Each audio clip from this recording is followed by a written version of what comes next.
if you're in nursing school and you're in that rough moment, just knowing that, there is light at the end of the tunnel, even though it may be a very, very tiny, small, dim light right now, it gets bigger and bigger the closer you get to the end, and it's all worth it when you're all done. Welcome to the NRSNG.com podcast, the podcast created by nurses for nurses. Are you ready to take your learning to the next level? Sit back and crank up the volume. Here's your host, John Haas. Before we get started with today's podcast, I want to let you guys know about Med-Master Course. That's medmastercourse.com. Medmastercourse.com is our complete pharmacology course designed specifically to help nursing students and new nurses understand and demolish nursing pharmacology. Within MedMaster Course, you get every single podcast episode ever recorded. You also get 8+ hours of high-definition videos explain the most common medication classes in high detail. You also get tons of freebies and handouts. This is the course you need. We also go over math for meds. We cover the 12 tips to answering any pharmacology question. And we basically give you the tools you need to completely demolish nursing pharmacology. So head over to medmastercourse.com and check that out, and we'll see you on the inside. Hey everybody, welcome to the show. I'm so excited today to bring on Miss Ashley Adkins RN. She just passed her NCLEX and she just got her first job on a med-surg floor, and she was so much fun to talk to. She has a lot of wisdom for you guys about how to pass the NCLEX and how to find your first nursing job.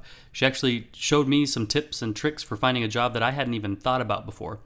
So enjoy this episode. If you like the episode, be sure to head over to iTunes or Stitcher, leave a review, leave a comment. We'd love to hear your thoughts. If you want to hear more episodes like this of interviews with nursing students and graduated nurses.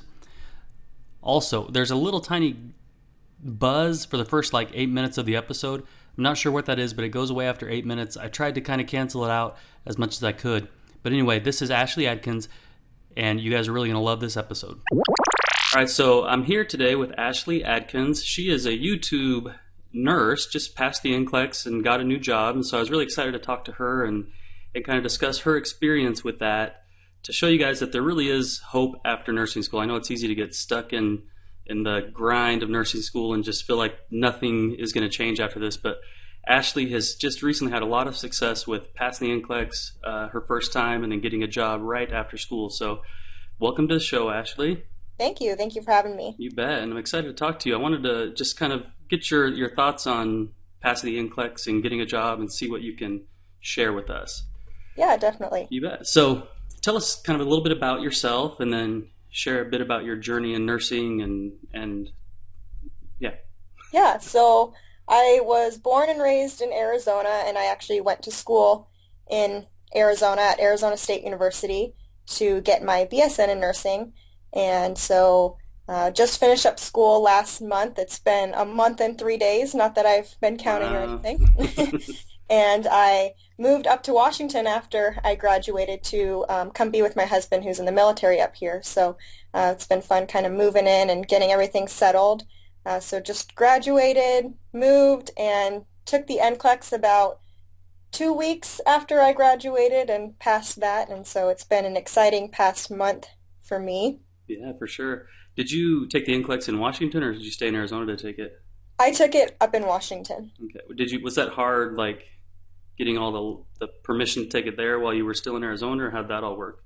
I was worried that it was going to be a lot more complicated than it was, but since the NCLEX is, a national exam, they had pretty much very similar procedures and steps as far as applying to Washington State Board. I just had to, the main big difference part was I had to actually call my school and tell them to send my transcripts and a special approval letter to test form to the Washington State Board. So that was really the only difference. But I actually got my approval letter to test before any of my Arizona friends did. So I was surprised because I thought it would take, a little bit longer since my school had to do kind of an extra step for me. Awesome. So where's your new job at? Where are you going to be working? I'm going to be working on a med-surg floor. It's a smaller hospital here. It's I think it's about 20 beds for the med-surg floor, which Hmm. is different for me because doing my clinicals back in Big things, Arizona, I yeah. was at these huge hospitals, where there's like a 200 bed med-surg floor, it felt Right. like. So, but I'm excited. I like the smaller town hospital feel. It'll be nice to kind of get to know, not just the nurses in my unit, but also the nurses in the other units as well. Absolutely. So I mean, the whole hospital itself is maybe 50 beds or so. Yeah, I believe so. I actually haven't like toured the hospital Yeah. yet, but based on my research and kind of some people I've talked to, it definitely is smaller. Well, I think that's a fantastic way to start. My wife is a dietitian. Her first job was in like a 50-bed hospital, and she really liked it because there was opportunities that you wouldn't get in the big hospitals, because there's hmm less staff, and so you get a lot of chances to learn. Yeah, I'm excited. I had one clinical rotation back in nursing school when I was doing my IC rotation, and that was at a smaller hospital, and it was about 50 beds, and it was my favorite clinical rotation, not just because I loved the ICU, but also because, my experience at the smaller hospital. So I'm hoping that this is similar, except now it's my actual nursing job. So And so is it, we'll talk more about your job. Well, we'll talk more about your job in a minute. So tell me, what are you most excited right now about nursing? I mean, that's probably changed since finishing school. And now that you're actually RN, Ashley RN, what are you excited about with nursing? there's a lot of things I'm excited about. I think the thing I'm most excited about and also kind of my biggest fear going into my job is being independent. Going through clinicals, always had a nurse that was with me all the time, breathing down your neck, but in a good way, making sure that you're doing everything correctly. And I know in nursing, you're never alone, but, Mhm. eventually I am going to be independently on my own. And so that's what I'm most excited for. Also, my biggest fear. Another thing is I'm excited to pass meds and um, before I was never allowed to just go and grab meds and pass them, alone. Now it'll Right. be kind of exciting to, do that little thing and feel more independent. Absolutely. I think that's the best part about graduating is just getting that. I mean, but like you said, it's scary and it's exciting because you're finally like a nurse, but then it's like I don't know what the heck I'm doing though, but it's a lot of fun. Yeah, I'm excited to kind of spread my wings and fly. My last semester, was kind of noticing, you kind of form your own little habits a little bit. And every week I was paired with a different nurse for every clinical shift that had their Wow. own way of doing things. And they would kind of always correct me on how I was doing things to give me kind of their personal opinion, which is good. But after a while, I was kind of like, I'm ready to spread my wings and fly and, go out there and show the world that I can do You can this. do it. Absolutely. Well, I think you'll do great. I've been watching a lot of your videos on YouTube, and I think that you have a good perspective on what nursing is and where it's going as a profession and things. So I think you're going to do a great job. Well, thank you. I appreciate that. So I watched your video about. It was one of your recent videos about the actual NCLEX. I think it was Yes. posted about a week ago. And one of the things you mentioned there is that you um, had to wake up like at 3 or 4 in the morning, and it was a couple-hour drive to get to the test. And Yeah. that reminded me when I actually took the NCLEX, I got a hotel downtown in Dallas, like right across the street, because I was so afraid of like sleeping in or bad traffic. Uh-huh. Yeah, tell us about your NCLEX experience and what you would suggest to people. Yeah, so I had to wake up very early. I believe I woke up at like 4:30 just because it was over a 2-hour drive, but I had to drive to Seattle, which Wow. traffic in Seattle is a mess. Hmm. So I left 3 hours before my test. Oh I my gave gosh. myself about an hour cushion. So I arrived super early, but I would rather be way early than way late. Oh So yeah. the whole NCLEX experience, I actually had an awesome experience. Before I took the NCLEX, I obviously talked to a lot of my friends who had taken it and read blog posts and other YouTubers, and a lot of the, I guess, common experiences where they left the NCLEX feeling very discouraged, like they Hmm. didn't do well, and I actually left the NCLEX and I felt, very confident, and so for me that was, you know, a good thing, I guess, Oh, absolutely. not to Yeah. have that fear. But overall, the whole experience was very smoothly for me. And I think a lot of that had to do with how I prepared for the NCLEX as well. So with it being so far away from where you were at, did you like drive down there a couple days before and find out where it was at and stuff, especially being like in a new place or? I didn't. I just Wow. winged it. So you're But a I lot mean, more relaxed than I am. I think I have a lot more anxiety than you. I'm like I drove down there before I got a hotel. I got there early. Like I was so worried of one thing going wrong, you know? Yeah, I mean that's definitely always a fear, but I guess I figured if I leave early enough, then hopefully nothing will go wrong and I'll give myself enough time in case my car breaks down, I can hitchhike a ride or Oh my something, I goodness. don't know. Well, yeah, that's great. I think that's a good personality to have for sure. Oh, thank you. So what was how did you prepare? Like if I know looking back, you probably studied things you didn't need to study, but how did you prepare and what would you tell people differently now that you've taken the test? So I kept my studying pretty simple, I would say. I actually started studying back in May, so about 3 months before I actually took the NCLEX. Yeah. My school gave us access to a bunch of NCLEX prep questions through ATI. That's kind of Mm-hmm. what our school used.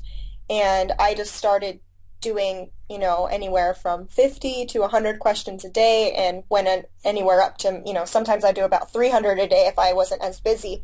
And so my prepping really focused on just doing a ton of questions. I mean, I wish I would have like kept track of how many I did. I probably did 3,000 some odd questions.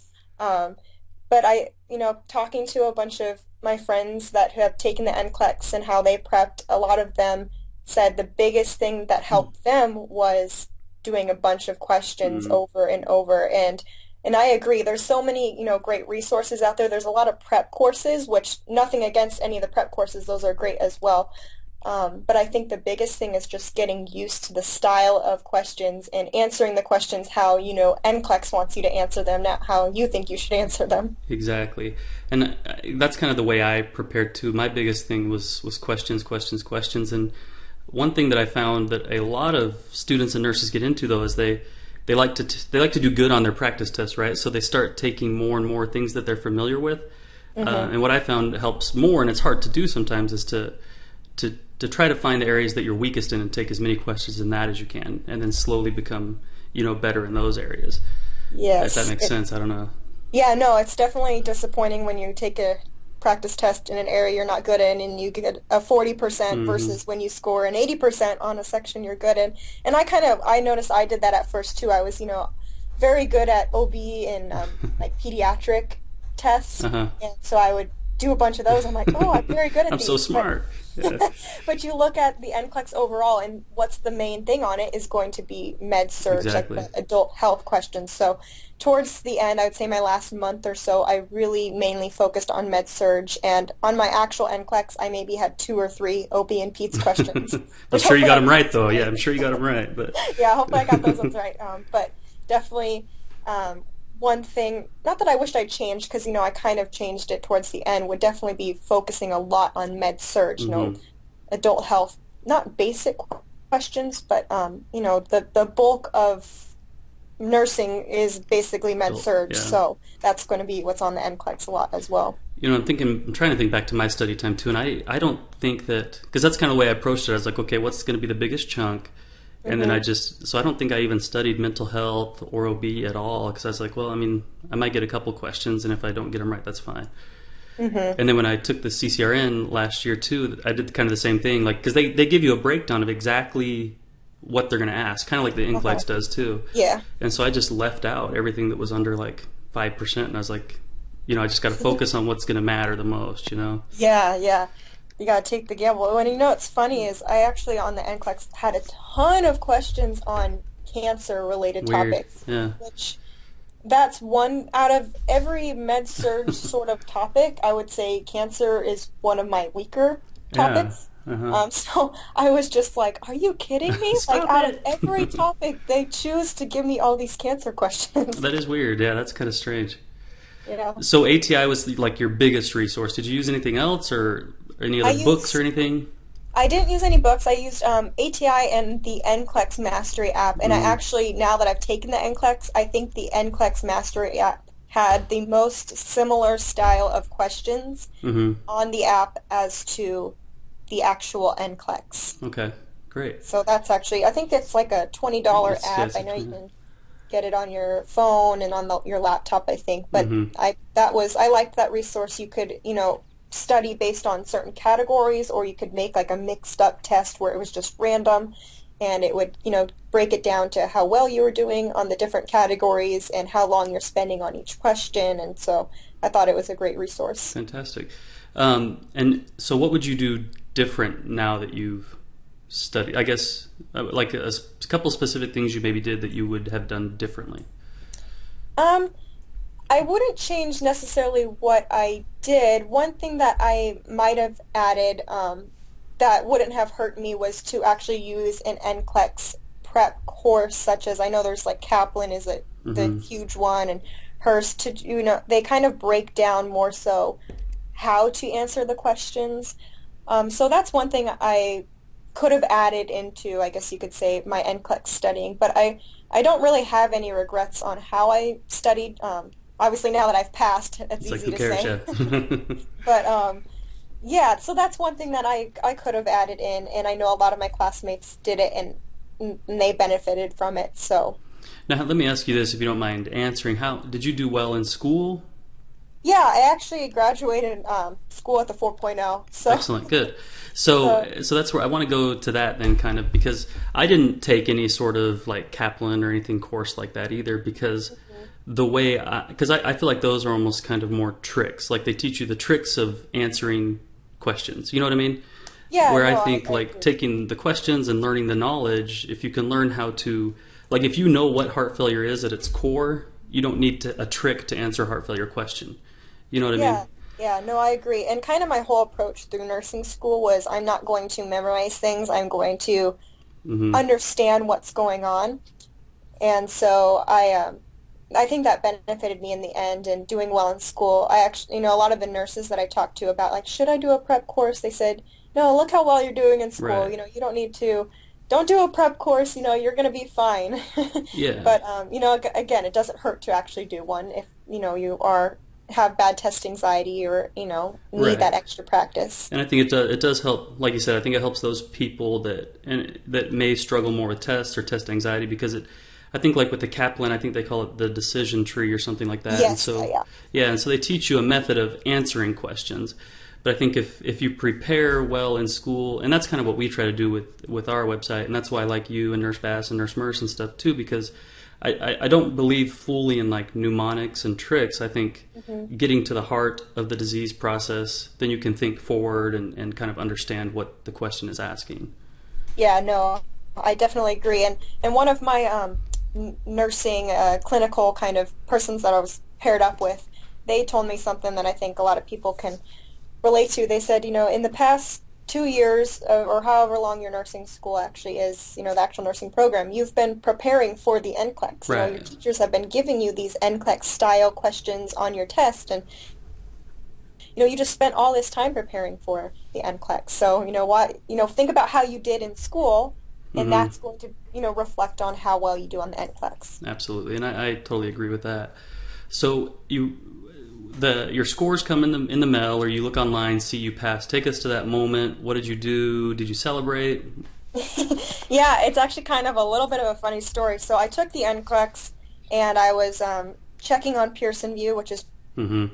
where you sign up for the NCLEX, and I was checking on Washington State Board, and probably every 5 minutes, I don't know. And then I actually got an email the same day of my NCLEX saying, we haven't received your transcripts Oh yet. my In gosh. order to finish processing your license, we need your transcripts. And it had my license number in the email. And Wow. I was like, well, did I pass? I called them and I asked them, like, we can't legally tell you, but typically when we send this email out, it does mean you've passed, but again, we can't legally tell you. So I actually waited the 2 days to find out if I passed. I went on Pearson View, and after 2 days, a lot of the states allow you to pay $7.95 Hmm. to see if you passed. And I was like, I just want that peace of mind. I'm pretty sure I passed, but $8 is worth it to me to see if I actually passed, and I did. So I was super excited. Of course, I think I wasn't super shocked just because I had already received that email, and Right. and when I took the NCLEX, it shut off in 75 questions, which is the minimum you can get. Yeah. So it either means, you did very well Or you did or really. Yeah. you didn't do so hot. So I felt confident when I left. I felt confident once I got that email. So when I actually found out I really passed, I was excited, but it wasn't a shocker, I guess I should say. Okay. Did you and your husband do anything to celebrate, or was it like, well, this is the new stage of our life, let's go? Kind of. I mean, I think we were busy moving and everything. So Mm-hmm. like that weekend we went out to dinner, but we didn't necessarily do anything that night. I mean, we kind of just, I posted on all my social media and I called my family and everyone was like, Good job. we're not surprised, but congrats. Well, good, good. So, with the new job now, when did you start looking for a job? I think that's a common question. Is when should I start looking for a job? Yeah, so I started looking before I graduated, I'd say about 6 weeks out from graduation. And my situation was a little different because I feel like a lot of people, whatever nursing school they go to, they tend to stay in that area Mm-hmm. and apply for jobs. And so since I was moving, it kind of added a different, dynamic and a little bit of a barrier, I guess, to my job searching. But I started applying to jobs. Um, wasn't really having any luck just applying. I hadn't had my license yet. Mm-hmm. And so looking back on it, I was probably applying too early. I should have, done it a little differently. Mm-hmm. But I think the main thing that helped me find the job that I'm going to be working at now was actually I posted on a Facebook page for the town that I'm in. It's like a buy-sell trade, where you can sell your Uh-huh. bed or furniture or whatever. And I actually posted on there like I explained my situation, how I was from Arizona and I'm moving up here and I'm, graduating with my nursing degree. And is there anyone on here that has any sort of, nursing manager's contact information or hospital's contact information? And I had a bunch of people kind of respond, giving me their own personal opinions on which hospitals are the best. Uh-huh. But I had only one person respond who gave me, she worked on a med-surg floor, the one I'm going to be working on, Wow. and she had the nurse manager's contact information and she gave it to me. And I just sent an email with my resume saying, look, this is my situation. I would love to meet with you if you have any time. I actually, at that time, I had been up in Washington for about a week visiting. I let her know when I was going to be here and if she had any time, I'd love to just meet with her. And she wanted to meet with me, which I was shocked because I didn't have my license yet. And that actually turned out to be my interview, which I didn't realize it was actually going to be an interview. I thought it was just Meet and kind of greet. going to be a get to know me. Mm-hmm. But yeah, it was like a full-on interview, and I guess it went well because since then, this was back in July, we kept in contact. I would let her know every like 2 weeks or so. I'd kind of send her a little update on what I was doing Mm-hmm. and when I was graduating and when I was planning on taking the NCLEX. And then once I got my license, I called her and she said, we'd love to hire you. So Wow. that actually worked out well for me. I'm in a small town now, and so I was kind of concerned with, there's Options. not many options here. So I was very lucky, very excited that this ended up working out. So what website was it that you actually posted on? For like finding jobs. Well, like when you said like, "Hey, I'm going to be moving to town." What website? What or where did you post that? Oh, I was actually on Facebook. It was a Just Facebook like, group. oh wow, that is the first time I've heard anybody doing that. That's a good idea. Yeah, I just asked if anyone had any contacts for me. I didn't actually post my resume or anything like that. Mm-hmm. Yeah, and I got that one person who. That's all it takes, right? It takes Yeah, one yeah, job is all you need. yeah. Now that's a good idea. I haven't because I know there's a lot of groups like that. Like my wife is part of different groups like that and stuff. But that's a good idea. Yeah, and I think, it was a little bit more difficult since I was moving and, didn't have necessarily as many contacts of, living in Arizona. I knew more people doing my clinicals there. I had met, tons of nurses who said, you should hire or you should, apply here after you graduate. We'd Mm-hmm. love to hire you. And I was like, oh, that's great. I'm moving. Too bad. So, I think as far as like nursing students, the biggest thing that you can do when you're in nursing school is, obviously one, be a great student when you're in clinicals, Mm-hmm. be eager to learn and show that you're willing to be open to new experiences, but actually talking with the nurses, talking with, introducing yourself to the nurse managers and just to put a face with a name. And so hopefully one day if you decide to apply there, they're like, oh, I remember Mm-hmm. that girl, Ashley Adkins. She had her clinicals here 6 months ago, and she seemed really nice. So I think that's the biggest thing is networking when you're in clinicals. Absolutely. Your most popular video on your channel is How to Survive Nursing School. And Yeah. I actually wrote a little note. I wanted one of the things you mentioned in there too was putting yourself out there. And I believe that too is the most important thing because, I mean, as an experienced nurse who precepts and stuff, I can tell you that the second a student comes in, I'm judging them. Like, without, I don't want that to sound mean or anything like that, but like, I'm evaluating, like, would this be somebody I would tell my manager about or not? And even Yeah. just the little things of like not being interested in report, if they don't have a pen out and paper and taking notes, or if I'm having to nudge them along all day, like eventually I'll just get tired of that, and it'll just be, well, I'm just going to do my thing and get done.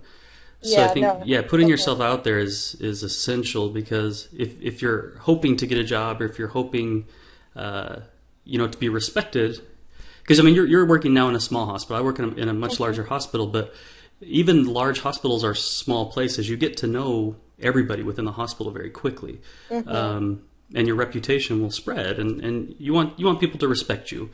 Yes. So yeah, putting yourself out there, getting involved, trying new things, I think is very important too, for sure. Yeah, no, I agree. I had a bunch of nurses that I was paired up with through school who would tell me, the one thing that they hated the most about having a student, which sounds bad, but like the one thing they disliked would be if the student wasn't engaged or Hmm. excited about learning, or if the nurse would say, "Hey, would you like to, put this IV in?" And the student would say, "Oh no, I've already done that. I don't need to do another one." And Yeah. so, yeah, that's definitely one thing that I noticed as well. Is a lot of nurses that, I mean, I understand, it's understandable. You're working and then you also have a student on top of it, and you want to have your day go smoothly, but it's hard when you have kind of a fuddy-dud along with. Right. Right. And I think we all have stories of that nurse we were paired with who just didn't seem to want us there. And I Mhm. think the reason nurses get like that is after having a couple students like this or a couple new nurses like this, like it starts to burn you out a little bit of like teaching because there's some that really just don't want to learn. But when you get that student who's engaged and asking you questions and because it's not a matter of how much you know or how much you're able to do. It's a matter of how much you want to know and how much you're wanting to do, I guess, Yes, yeah, for I sure. agree. So what are your thoughts going into this first job? I mean, where are you at mentally? Where are you at just with it? I'm excited. I'm so ready. I've had about a month off of school. I haven't been working because I just moved. Obviously, I Nice, didn't want yeah. to try to find a job while I was, Waiting for you yeah. know, waiting to get a job. So I'm a person that likes to be busy and likes having things to do. So I would say the last month I've been going a little stir crazy, kind of just hanging out at the house. So Hmm. I'm very anxious and excited. I'm ready. I feel very honored that the nurse manager was so willing to hire me as a new grad because I know that that's taking a big leap of faith Yeah. and trust when you hire someone who doesn't have years and years of experience. So I'm excited. I'm ready and anxious, but more so excited. What are you anxious about? And just it's a new experience. I don't know really anyone. Hmm. I guess I should say I don't really know anyone in this whole town since I just moved up here. I only Yeah. know a few people. But it's just, it's my first real job other than, my side jobs in college and Hmm. new experience, new people. Like I said before, I'm anxious about being independent, excited but scared. Um, and I don't know, I guess just it's more so excited, but there's always anxiety that comes along with anything new. Was this a job that they kind of had, or did they kind of create the position for you in some ways? I'm not 100% sure because they kind of told me they would like to hire me. Back in July, I kind of was getting the hint that they wanted to hire me, and then they actually, like in August, a position came up, and they emailed me saying, "Go apply for this Oh, great. position." So I'm not sure, I'm not If sure they if it made was that position created for you, for me or yeah, I don't know, but either way, it worked out. it worked So out great. Yeah. yeah. Um, what was I going to ask you about that?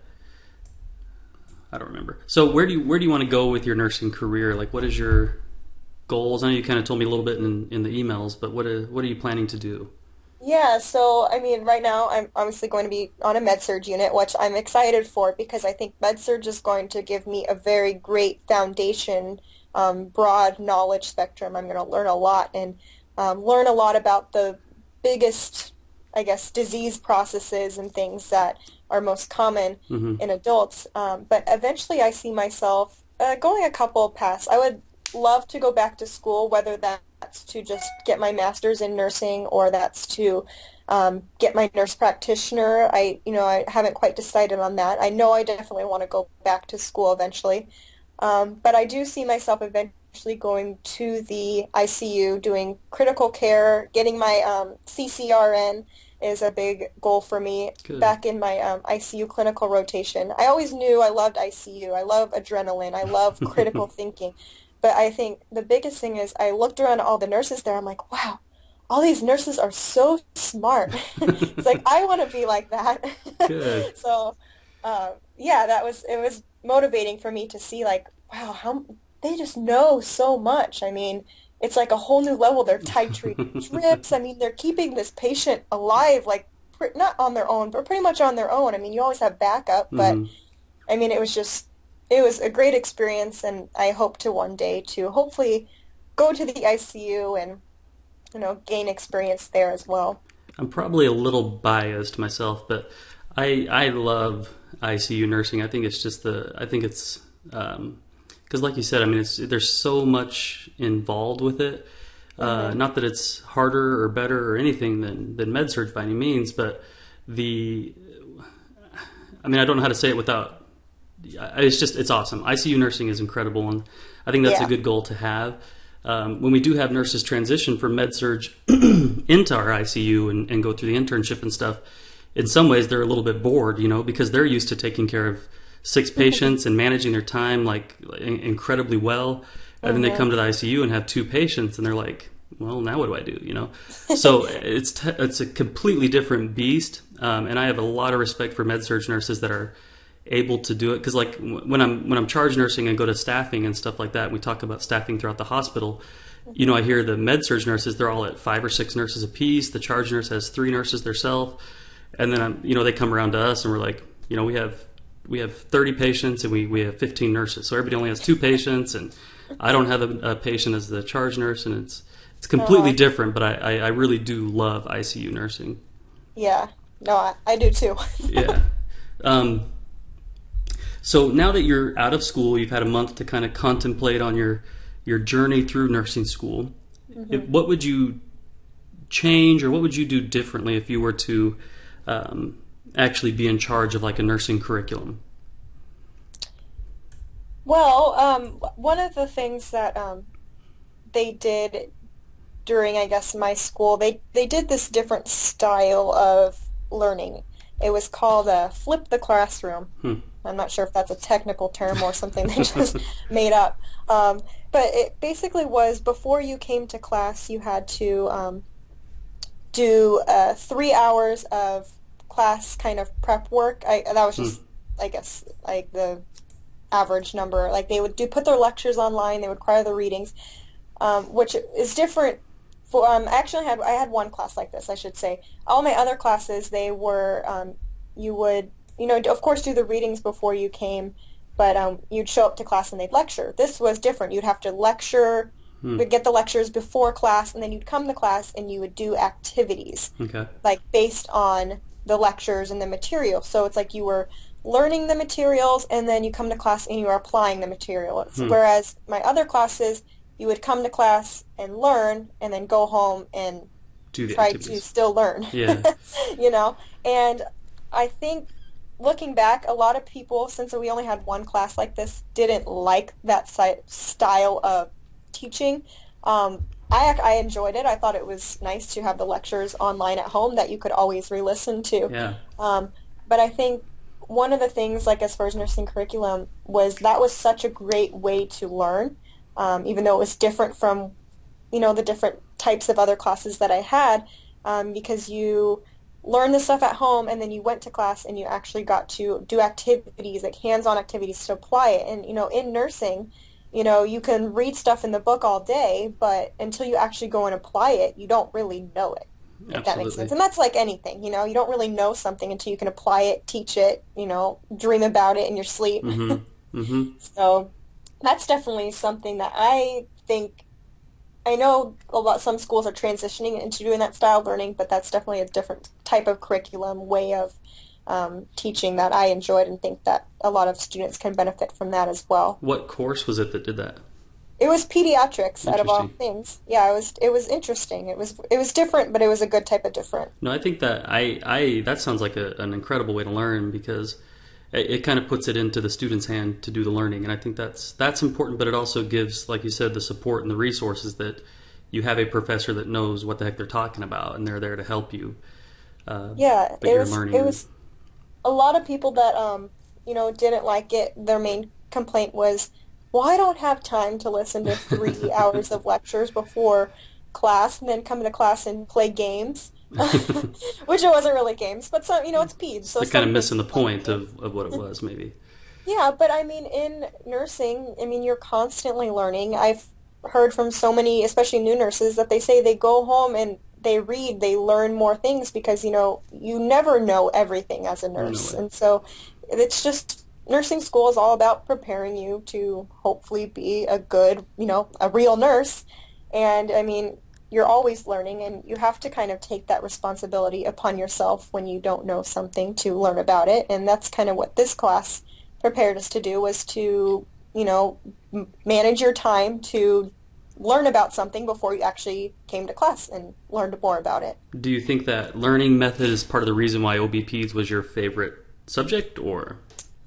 Um, no, not necessarily. I guess, I mean, it definitely helped. It definitely helped with, as far as, when I was taking NCLEX questions. I really did just enjoy the content for Hmm. OB and PEDS, so that was a huge reason why it came easy to me, because I loved learning about it. I thought it was very interesting, and I think a lot of women are very interested in it. Not everyone, but I mean, I would say 95% of the women in my class loved OB and PEDS because, it's just something that, you know, sparks an interest. So that's, I think, the main reason why I actually did well on that content. So to speak. Interesting. I can tell you that OB and Peds I had no interest whatsoever in it, and it was the only class I got a B in school because I just didn't.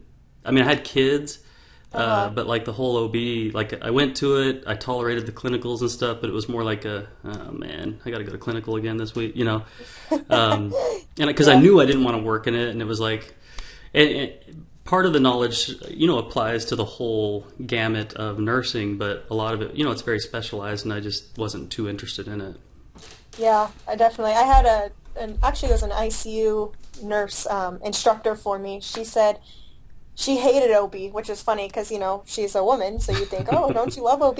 She hated OB, and she said, you know what? I hate OB, but I have so much respect for OB Oh yeah, nurses because they're doing a job that I don't want to do. So I'm so glad they love doing that job because that's not something I want to do. I very can do good. ICU, which I love, which they probably don't want to do. And so she's like, respect the nurses that do the jobs you don't want to do because that means Exactly. that you don't have to do it. Exactly.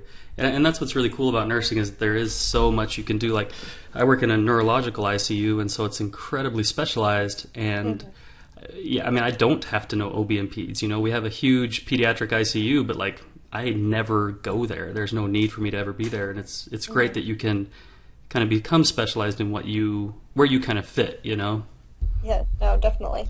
So tell us a little bit about your YouTube channel. So my YouTube channel, I actually started it about 6 months ago, back in March. Hmm. It was my spring break, and I was like, I'm bored. What new hobby What should could I I pick pick up? up? Yeah. And so I started doing YouTube videos, and the beginning, I would say first 2, 3 months of my YouTube channel, I kind of had an identity crisis. I was doing videos on makeup and Scrolling through here, recipes yeah, and healthy vlogs vegan and cookie dough. Yeah. yep, yep, yep. And I was doing a bunch of things which was great. I mean, those are all things I'm interested in. Hmm. I like doing a lot of things. And actually, Nurse Merce kind of brought it to my attention. He's like, you should, just a suggestion, I'm not trying to bash your channel. He's like, but, maybe you should create a separate channel for like your recipes and those things and just focus on like nursing. He's like, because people are coming to subscribe to you for a specific reason. So if you are doing just nursing videos, your subscribers are all going to be, watching your nursing Hmm. videos. And at first I'm not gonna lie, I was a little offended. I was like, how What does he dare know? he Yeah. bash my channel on all my videos? Like, I like making all these videos. But after I would say probably 2 or 3 weeks, I was like, you know what? He's right. I mean, a lot of my most popular videos were my nursing Hmm. videos. And so I was like, you know what? I'm just gonna focus on nursing and, I may throw in a random video every now and then. But I decided kind of just to focus on nursing. And once I did that, my channel started to grow more and it's been cool to kind of gain this unique little support system Hmm. whenever I publish a video. A lot of people comment on it and they tell me their stories and or their struggles or their fears and so it's been kind of it's like its own little community in itself and I never imagined that my little channel that started with like 10 subscribers would be over 2,000 now, Yeah. but it's been a fun journey. It's been a fun hobby for me and also a great, I guess, outlet for me as, I've been going through nursing school and now taking the NCLEX and finding a job and everything. Absolutely, and that's one thing I suggest to everybody is there's kind of, especially, and I'm going to go back to ICU nursing a little bit, I guess, but especially with ICU nursing where you're encountered with death and just tragic events all the time, you need Mhm. some sort of outlet. If you don't want to become an alcoholic, you need some other sort of outlet, and because you see it, like I work with all these young, girls and these new nurses and things that they don't have that support system, they don't have that thing, they don't work out a lot, they don't do. But you'll see that a lot of nurses are very incredibly passionate about something, Yeah. and I think that works as that outlet, to kind of relieve. Because nursing is an incredibly hard job. It doesn't get any easier after nursing school. You just Hmm. finish nursing school, but Yeah. you need some sort of outlet for sure. Uh-huh. No, I agree. And I think, I guess one regret I have with my YouTube channel, and it's not really a regret. Wish I would have been inspired somehow to start sooner. Like, when I was doing my prereqs and going through nursing school, just even as an outlet, but also a way to document my journey and like Hmm. my progress and to see how much I've grown. And it's been fun for me to go back to my first videos and be like, wow, just in this short amount of time, I've grown so much. Like, imagine if I would have started back when I even started college before I even, was doing the actual nursing school part. And so, I mean, if anything, I recommend to any nursing students who are going through nursing school or about to start. I mean, it's a great, fun way to kind of document your journey, even if you don't publish the videos, just just to see how much you've grown. Absolutely, I think that's absolutely true. So now that you are a full-fledged nurse, do you plan to continue the channel, and what do you want to do with it? Yeah, I plan on continuing my channel. I want to continue. I mean, I'm always doing kind of advice and tips sort of videos focused on different, subjects. I want to, especially as I um, am learning more about specific topics on med-surg, I want to do, like a topic on heart failure or like a video, very like educational sort of videos. Hmm. Um, now that I'm actually graduated, and I also like doing just life update videos on how my job is going once I start, and kind of my experiences. Of course, keeping it HIPAA approved, but just kind of my experiences because I think people like to kind of see, oh, there's light at the end of the Hmm. tunnel, going through nursing school, and to kind of see the good and the bad of, getting a nursing job and how it is in the real world after you graduate. And I would encourage you to keep it up too. I think because there's not a lot of channels out there of brand new nurses, going through Mhm. that first year, and you hear how tough that first year is. So I think your Yeah. perspective on getting through that is going to be very helpful for a lot of people. Yeah, yeah, I'm excited. I know the first few months, first year is going to be a big adjustment going from school to being a nurse. So I'm hoping that, I can kind of document my journey, my story, and people can relate to that. Absolutely. So, what one piece of advice would you give to a new student? My biggest piece of advice would be to stay open-minded. I think, and kind of put yourself out there. I know we've already touched on that, but I mean, nursing school, you're going to do a ton of things that you love, and you're also going to do things that are not for you, things that are gross, things that, you never imagine yourself doing. I remember my first clinical day I was on a long-term care unit and I was changing briefs and bathing patients and I was like, "Oh my gosh." I signed up for this. Yeah. Yeah, I was like, "What am I doing?" Uh-huh. I mean, it's not the most beautiful part of nursing. But you get that one patient that inspires you and, makes you realize, why you're doing this. And so my biggest thing is to stay open-minded, put yourself out there, volunteer for if, you have a simulation and your instructor says, who wants to go first? No one wants to go first on your very first simulation or your 10th simulation. It's always kind of nice to have someone else go first and feel it out for you. But I always try to volunteer myself or, encourage people to volunteer to go first for things like that because you're going to show that you're eager, you're willing to learn, you're putting yourself out there, and it's okay to make mistakes, especially in Mm-hmm. nursing school. Like if you're going to make mistakes, make them there. Yeah, absolutely. You're going to learn. It's a safe environment to learn, and you're going to benefit from that in the end. I saw that tip in one of your videos too, and I did want to mention that too, so I'm glad you brought it up because I volunteered first for every simulation as well, but mine was kind of for a different reason because if you volunteer first, like that's when like mistakes are supposed to happen, because the second, third, and fourth person are supposed to be able to do it better than you did. So I was always first. I was like, let me just go first, and then if I make mistakes, it's like it's no big deal because I was the first one to do it. Yeah. So yeah, always be first because for like Ashley said, just to show that you're on top of your game, you're ready to go, and for if you just want to do it for why I did it too, so that mistakes are judged less. Yeah. Less when you're the first person to go. Yeah. Yeah, I know, and I don't know how other people's schools set up their simulations. I know for ours, they would, a lot of the first simulations, like we'd have kind of one long scenario, it'd be like a 4-hour scenario, and like, you'd start off with the first part, and then, different students would go in for the next part. And the first part of every scenario was usually just assessing, Mm-hmm. and then coming back and giving a report on what you found. And so I mean, I kind of thought that was the easier part because nothing Oh really went yeah, wrong. exactly. You're just assessing like, what you do every day as a nurse. And, the next scenario's got a little bit more complicated because, You're it building just got upon more it. complicated. Beds would run out, your patient would wake up on the ventilator or what, whatever. You're like, what the heck? Yeah. Yeah, I agree with that for sure.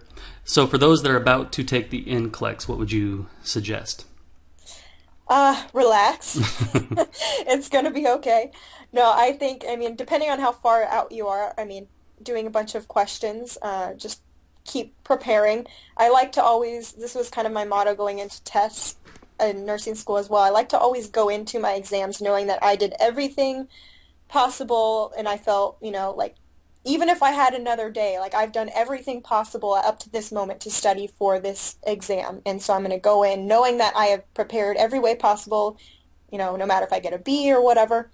And so have that same mindset going into NCLEX. Keep preparing, hopefully you're only taking it once. It's only a Mm-hmm. little portion of your life. So, I mean, dedicate that time to preparing for it so that way once you're done, you're done.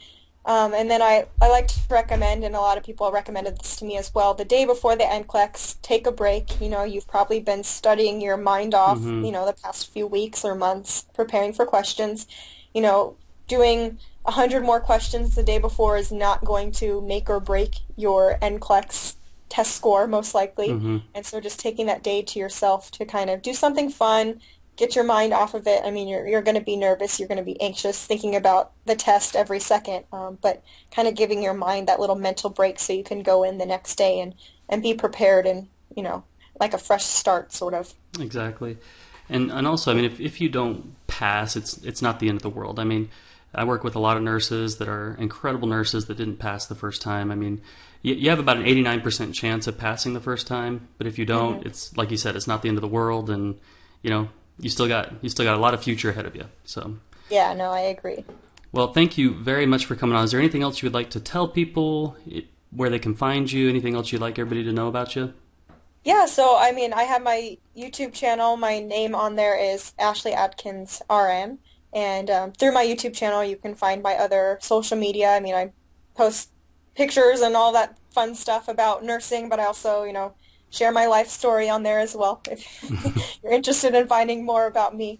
But I think, as far as anything else I like to say, just, if you're in nursing school and you're in that rough moment, just knowing that, there is light at the end of the tunnel, even though it may be a very, very tiny, small, dim light right now, it gets bigger and bigger the closer you get to the end, and it's all worth it when you're all done.